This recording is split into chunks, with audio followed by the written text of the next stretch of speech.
Actually আমার এই video করার মূল কারণ হলো হিন্দুদের মধ্যে এখন প্রচণ্ড একতা কম। এই একতাটা কম বলেই আমাদের ধর্মের মধ্যেও এর প্রভাব পড়েছে। এখনকার যেসব জেনারেশন বা ছেলেমেয়েরা আছে এরা কিন্তু মোটেই ধর্মের দিকে আসছে না।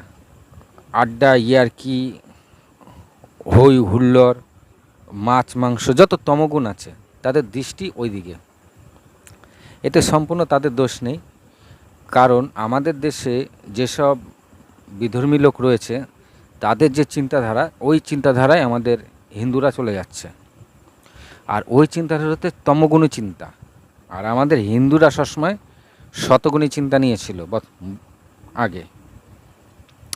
সেটাকে নানা কৌশলে নানা কিছুভাবে সেটাকে ভেঙে চুরে চুরমার করে দিয়েছে।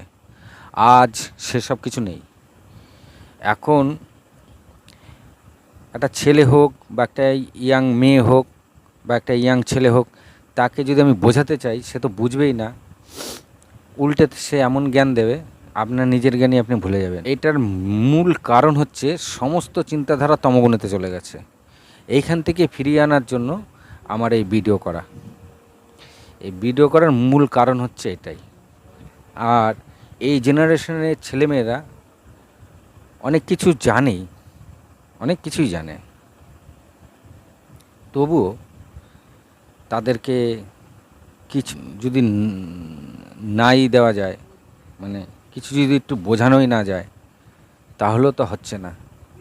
কিছু তো করতে হবে। তাই আমি প্রত্যেকটা ভিডিওতে একটু একটু করে কিছু দিয়ে যাচ্ছি। আজকে এই ভিডিওতে আমি একটুখানি দিচ্ছি আপনাদেরকে। একসময় কোনো এক দেশে লেখা হতো ইন্ডিয়ান ডগ নট অ্যালয়েড। সেখানে লেখা ছিল ইন্ডিয়ান ডগ নট অ্যালয়েড। আমাদের ইন্ডিয়ানকে কুকুরের সঙ্গে তুলনা করা হয়েছিল। আজ আপনি কি তার প্রতিবাদ জানাবেন না? যে সময় তারা আমাদের ইন্ডিয়ানদের কুকুর বলে সম্বোধনা করেছিল এবং লেখাই ছিল একদম ফলাও করে বোর্ডের মধ্যে ইন্ডিয়ান ডগ নট অ্যালয়েড। তা এদেরকে যদি আপনি মুখ্য জবাব দিতে চান তাহলে সবার প্রথমে একজোট হতে হবে।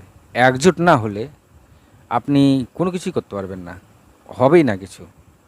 তো এই একজোট হওয়ার জন্য আমি একটা পন্থা এনেছি। সেটা হচ্ছে, আপনার ধর্মের প্রতি অত বিশ্বাস নেই, আস্থা নেই, ঠিক আছে, কিন্তু আপনি হিন্দু তো। তা আপনি যখন হিন্দু তাহলে একটা তুলসীর মালা গলায় দিন। যেমন চলছে চলুন, একটা তুলসীর মালা গলায় দিন। কেন? একটা তুলসীর মালা গলায় যখন দেবেন, এরকম যখন সমস্ত হিন্দুরা একটা করে তুলসীর মালা গলায় দেবে, আপনি যখন রাস্তায় বেরোবেন, যখন দেখবেন সবার গলায় তুলসীর মালা আছে, আপনার খুব ভালো লাগবে আর মনে একটা প্রশান্তি আসবে। মনে রাখবেন, সবাই কিন্তু তুলসীর মালা গলায় দেয় না। আমি কেন তুলসীর মালা এই কথাই বললাম, এটাও একটা বোঝার ব্যাপার আছে। আমি তো অন্য মালার কথাও বলতে পারতাম। এই যে আমি প্রত্যেকটা ভিডিওতে এই তুলসীর মালা কথা বলছি, এরও একটা কারণ আছে। এই তুলসীর মালা, রুদ্রাক্ষর মালা অনেকে নিজের গলায় দিয়ে থাকে, হাতে রুদ্রাক্ষ বেঁধে থাকে, যে আমার মতন হাতে লাল সুতো বেঁধে রাখে, দেখতে পুরো হিন্দুদের মতন, কিন্তু তারা হিন্দু নয়। কিন্তু তারা কখনো তুলসীর মালা গলায় দেবে না। বোঝা গেল আমি কি বলছি? তারা তুলসীর মালা গলায় দেবে না। এর জন্যই আমি প্রত্যেকটা হিন্দুকে এইটাই বলছি যে আপনারা একটা গলায় তুলসীর মালা দিন। তারা যাই হোক তুলসীর মালা দেবে না, রুদ্রাক্ষ দেবে, অন্যান্য অনেক কার পুঁতি টুতি সব ঝোলাবে, তুলসীর মালা দেবে না। কারণ তারা শতগুণী না, তম আর রজগুণী। শতগুণী যদি আপনি সম্পূর্ণরূপে নিজেকে তৈরি করতে চান, তাহলে আপনাকে তুলসীর মালা পরে সেটা শুরু করতে হবে, এবং তুলসীর মালা পরেই আপনাকে শেষ করতে হবে। তুলসীর মালা গলায় দিলে যখন আপনার মধ্যে ধীরে ধীরে আসবে, ভক্তি আসবে। এই ভক্তির সাথে সাথে আপনার অন্তরে শতগুণ সৃষ্টি হবে। তো শতগুণের অনেকগুলি অনেক অনেক বড় করে বলা যায়, অনেক ছোট করেও বলা যায়। এক কথায় বলা যায়, সৎ চিন্তা, সত্য কথা বলা, সৎ পথে চলা, সদা সত্য কথা বলা, সৎ পথে চলা, সৎকর্ম করা, এগুলোকে সব শতগুণই বলতে পারেন। সারা দিনেও যদি আপনার মনের মধ্যে একবারও কাউকে মনে মনে গালাগালি দেন, অভিশাপ দেন, কিংবা কাউকে নিয়ে ভুল চিন্তাভাবনাও করেন, তাহলেও সেটা শতগুণের মধ্যে পড়বে না, ওটা তমগুণীতে চলে যাবে। আর তুলসীর মালাটা দেওয়ার পরে ধীরে ধীরে আপনার শরীরের মধ্যে ভক্তির উদয় হবে। আর ভক্তি হতে হতেই আপনি তখন বুঝতে পারবেন যে একটা পিঁপড়েও যদি পায়ের তলায় পড়ে সেটাও অন্যায়। কেননা আপনি শাস্ত্রের সব জায়গাতেই পাবেন একটা জিনিস, সব জায়গাতে পাবেন, এই প্রাণ কিন্তু আমরা দিইনি। শাস্ত্রে আছে, তুমি কি সৃষ্টি করেছো, যার জন্য তুমি কার্য,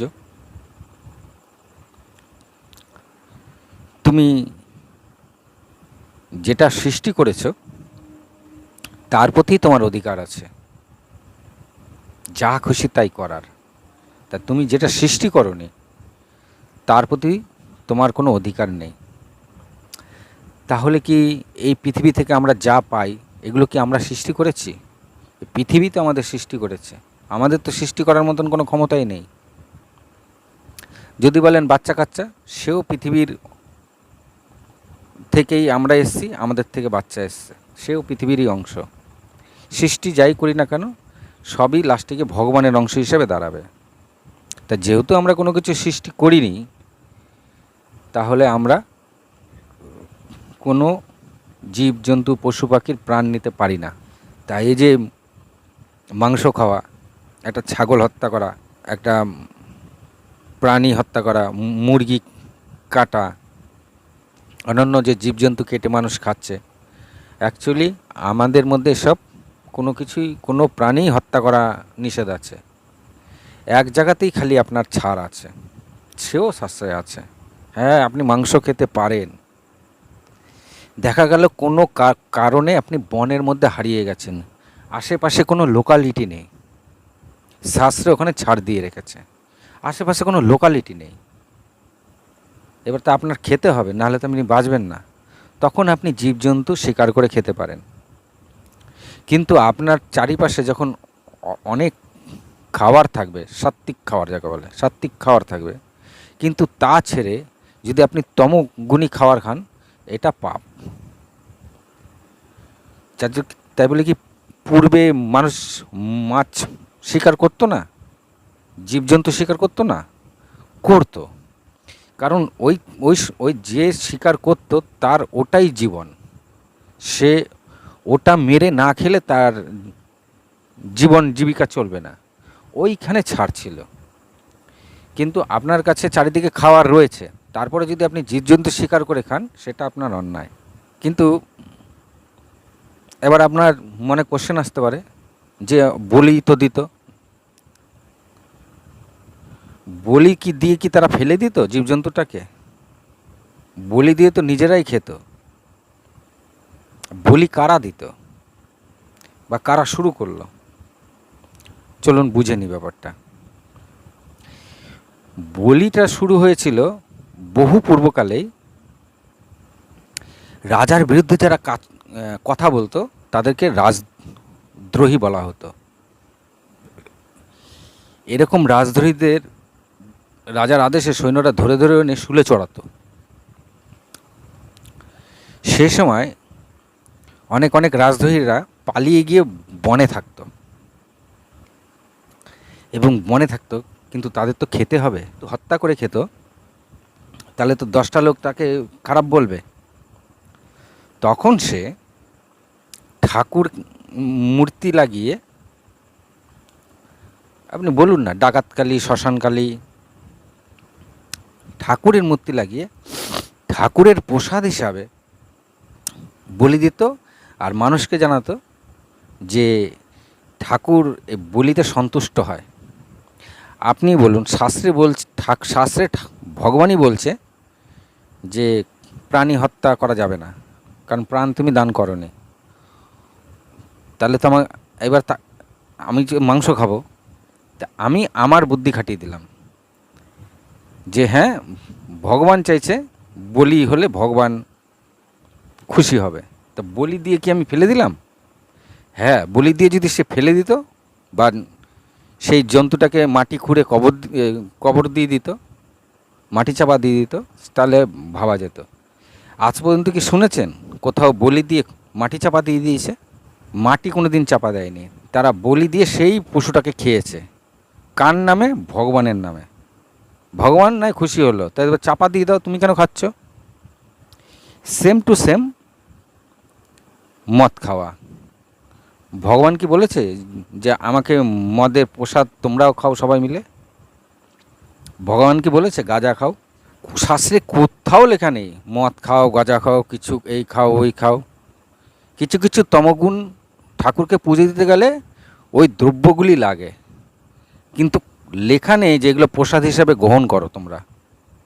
প্রসাদ হিসেবে গ্রহণ করার কথা লেখা নেই, কিন্তু তোমার খাওয়ার ইচ্ছা হয়েছে, যেখানে একটুখানি গাঁজা দিলেই হতো, তুমি এক গাদা গাঁজা দিয়েছো, সেই গাঁজা 5-7 জনে মিলে ফুকে ফুকে খাচ্ছ আর বলছে মা বাবার প্রসাদ।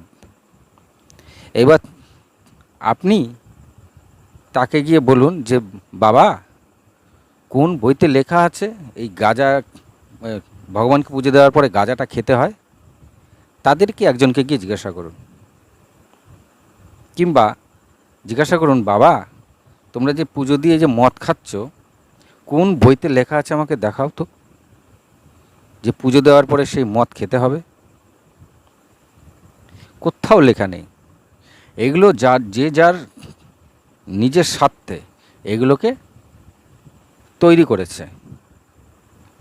মেনলি শুরু হয়েছিল যারা রাজদ্রোহী ছিল তাদের হাত থেকে পালিয়ে যারা তো, এবং জঙ্গলে ডাকাতি করে খেত। এবার ডাকাতি করে কি সারা জীবন চলবে? অনেক সময় দেখা গেল লোক ওই পথ দিয়ে গেলই না ডাকাতের ভয়, তখন তো তাদের খেতে হবে। তখন অনেক সময় তারা লোকালয়ে এসে লুটপাট করতো, অনেক সময় তারা জীবজন্তু ধরে মায়ের সামনে বলি দিয়ে সেই মাংস খেত। মেন ঘটনা ছিল এটা।